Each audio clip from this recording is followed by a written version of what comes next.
সুরঙ্গ দেখো না সুরঙ্গ ওইটাও খুব ভালো গেছে আরেকটা আছে না কি জানি প্রহেলিকা উঠতেছে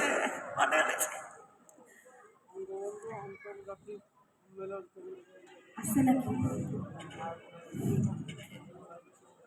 আবার বলো কি জানো না তুমি কাউন্টার অফ করে দিছে আমার একটা ব্ল্যাকের টিকিট দাও না নাইকা আবার আছিও এত চক্কর করে কথা বলো কেন হ্যাঁ একবারে বুঝতে পারো না আসলে নাই শোনো আমি কিন্তু কিশোরগঞ্জের সেরা বাবলে দেশে ঢাকাইয়া দাদা ছিল কিশোরগঞ্জের গ্রামে কলিজার গ্রামে বুঝছেন খালি কলিজাটা খুললে কক ব্যাগটা দিয়ে দাম একটা টিকিট কোনো ব্যাপার আর নাইলে 100 টাকারটা 1000 তো পাইবা না